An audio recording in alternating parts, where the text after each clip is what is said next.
Baik, pemirsa, terima kasih Anda masih bergabung bersama kami dalam Market Opening. 2 menit menjelang pembukaan market hari ini, kita akan cermati beberapa saham yang sudah direkomendasikan adalah sektor perbankan oleh Mas Bimo Prakoso, kemudian juga mencermati dengan kondisi makro. Ada satu informasi menarik terkait dengan top headlines, di mana pandemi COVID-19 telah mengakibatkan terjadinya gelombang resesi ekonomi dunia yang terus meluas ke sejumlah negara. Dan kali ini negara-negara maju yang menjadi korban keganasan COVID-19, diantaranya Uni Eropa dan Amerika Serikat. Pandemi COVID-19 yang telah menginfeksi lebih dari 18 juta orang di seluruh dunia kini menciptakan gelombang resesi ekonomi yang terus meluas dan meruntuhkan perekonomian banyak negara.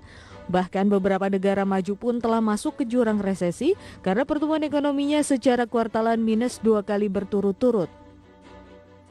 Berikut ini adalah negara-negara yang mengalami resesi ekonomi.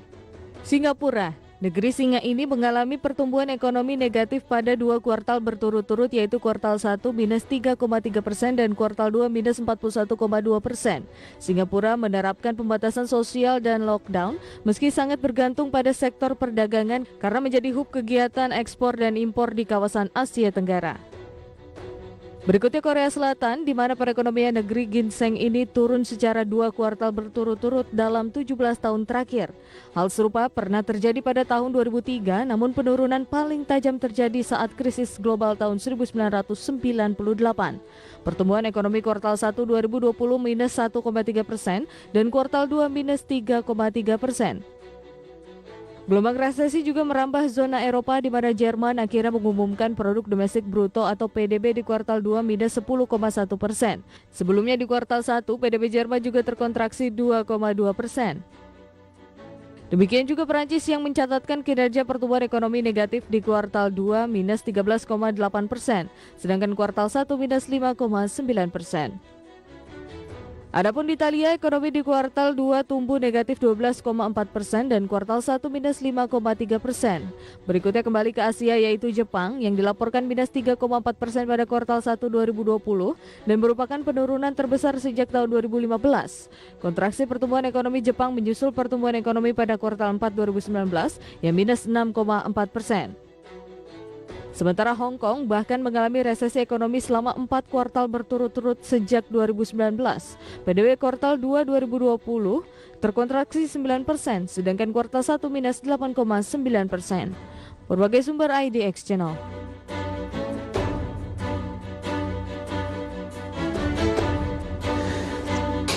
Baik, pemirsa, kita lanjutkan kembali perbincangan bersama dengan Islah Bimo Prakoso. Beliau adalah equity research analis dari Pani Sekuritas. Baik, Mas Bimo, kita akan lanjutkan kembali perbincangan, tapi saatnya kita akan sampaikan terlebih dahulu untuk pembukaan market. Seperti yang sudah Anda katakan tadi, indeks harga saham gabungan berpeluang bergerak di zona positif, dan langsung saja kita akan sampaikan bahwa indeks harga saham gabungan pemirsa hari ini naik 0,6%, berada di posisi 5.039,52. Sementara saham-saham yang mengalami penguatan sekitar 154 saham, saham-saham yang mengalami tekanan 76 saham. Baik, kalau kita cermati dengan beberapa pergerakan, diantaranya dari net foreign buyer, kalau kita lihat yang membuat hari ini banyak indeks menghijau adalah ada ICBP, kemudian Indofood, KLBF, ada IPTV, Tebik yang membuat indeks juga menghijau karena kita lihat dari aksi beli yang dilakukan oleh investor asing. Dan kita akan lanjutkan kembali perbincangan bersama dengan Bimo Prakoso. Baik, Mas Bimo, kita akan lanjutkan kembali sebelum membahas terkait dengan top headlines kaitannya dengan badai resesi ekonomi global. Kita akan ulas terlebih dahulu pembukaan market hari ini. Seperti yang sudah Anda prediksikan, IHSG berpeluang ke zona positif, dan terbukti. Anda melihat bagaimana dengan pergerakan nanti, apakah bertahan hingga sesi kedua nanti?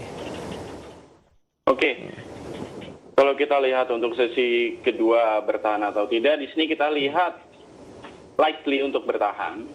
Namun di sini dalam range yang cukup terbatas ya. Karena di sini kita baru lihat rilis data yang sebagian. Dan di sini juga sebenarnya investor ini masih ada kekhawatiran bahwa apakah sebenarnya dari pandemi ini akan kembali meningkatkan kekhawatiran, karena kalau dilihat emerging market itu sebetulnya masih memiliki risiko yang cukup tinggi ya dari penyebarannya. Karena kasus hariannya itu memang terus bertambah. Jadi kita lihat sebenarnya menguat, ya masih ada potensi menguat untuk di sesi kedua juga. Hanya levelnya kita lihat cukup terbatas. Ya, tadi Anda katakan hanya 5.050, 5.075 begitu ya. Yes, benar. Baik. Dengan kondisi seperti ini, bagaimana dengan tadi? Adanya kekhawatiran baru, pandemi COVID-19 meruntuhkan banyak negara-negara maju dari sisi ekonominya. Tadi sudah disampaikan sejumlah negara sudah masuk ke dalam jurang resesi. Akankah ini juga mengancam Indonesia? Oke. Ya, jadi kalau kita bicara tentang resesi global, sedikit komen ya. Buat resesi global sebenarnya kita lumayan gak sangka ternyata resesi global itu datang dari sektor kesehatan. Kita kira kita 2020, kita kira technological advancement kita di segala hal itu sudah maju. Ternyata berbagai dunia lumayan gak siap dalam menghadapi hal ini, which is surprising. Ini 2020 gitu loh. Nah, lalu gimana dampaknya buat Indonesia? Untuk bersikap konservatif, kita coba let's talk about the worst case scenario. Kayak kita lihat if we fall really deep, how bad could it be? Yes. Nah, buat di Indonesia sendiri, bagaimana kalau misalnya ternyata resesi global ini semakin parah, otomatis consumption di sini masyarakat akan menurun ya. Padahal consumption buat Indonesia itu sangat penting. 50%, setengah GDP kita itu driven by consumption. Lalu apa yang harus dilakukan? Mau nggak mau, necessarily, we have to say ini kayak Keynes strikes back. Nah, ini kita lihat Keynes strikes back, berarti ini maksudnya adalah government spending ini indeed can boost the economy. Ini karena tidak ada pilihan lain selain bantuan dari pemerintah. Dan ini kita bisa bilang dari dua hal, yaitu pertama dari sisi fiskal, kedua dari sisi moneter. Nah, pertama coba kita lihat dari fiskal dulu ya. Dari fiskal dulu, ini kita lihat dulunya Indonesia itu di cap budget defisitnya. Nah, sekarang budget defisit Indonesia sudah boleh dilebarkan. Betul. Otomatis ketika budget defisit boleh dilebarkan lagi, karena memang ini kita lagi menghadapi pandemi, mau tidak mau, di sini kita lihat bisa negara ini punya ruang untuk lebih banyak lagi menyelamatkan berbagai sektor, seperti melakukan restrukturisasi kredit dari bidang UMKM, atau dari insentif pajak. Nah, sekarang ada lagi skenario-nya, let's say ada tax shortfall, karena ini lagi pandemi. Jadi apa yang harus dilakukan untuk membiayai belanja negara di Indonesia? Mau nggak mau Indonesia harus menerbitkan hutang lagi. Itu dia, untuk menutup defisit. Coba kita bandingkan Indonesia dengan negara-negara lain. Kalau kita lihat trennya di negara berkembang ya, di Latin Amerika, itu debt to GDP ratio-nya sudah cukup tinggi. Banyak yang di atas 60%. Dan kalau kita lihat di negara-negara Asia, negara berkembang juga, yang sama-sama emerging itu cukup tinggi debt to GDP ratio-nya. India sudah cukup tinggi, Malaysia cukup tinggi. Nah, Indonesia itu sebenarnya debt to GDP ratio-nya masih di level 35% sampai 40%. Nah, di mana itu memberikan sinyal untuk Indonesia bahwa sebenarnya Indonesia itu masih memiliki ruang.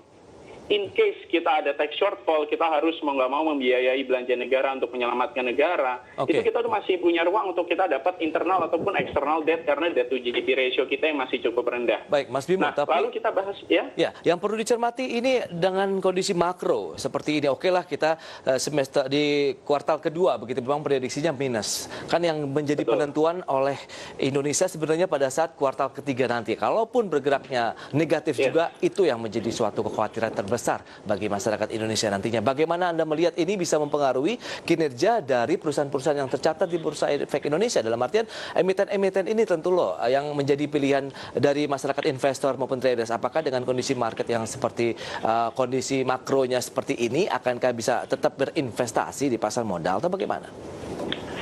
Untuk dengan kondisi makro yang di sini, kita bisa bilang kita sebenarnya masih bisa ya untuk berinvestasi di pasar modal. Hanya kita harus mengedepankan prinsip yang konservatif karena volatility yang cukup tinggi. Jadi bagaimana prinsip yang konservatif untuk berinvestasi? Pertama, di sini poinnya adalah cash is the king. Jangan sampai kita run out of cash. Jadi kalau kita melihat portfolio selection ya, mungkin kita bisa mulai alokasikan 30% dari dana yang kita siapkan untuk kita investasikan. Itu kita bisa masuk ke stok tuh. Nah, di sini kita harus set rule yang benar-benar disiplin dari dalam diri kita sendiri untuk jangan sampai kita punya rasa fear of missing out. Karena untuk beberapa waktu ke depan, ini bisa aja market mendadak naik.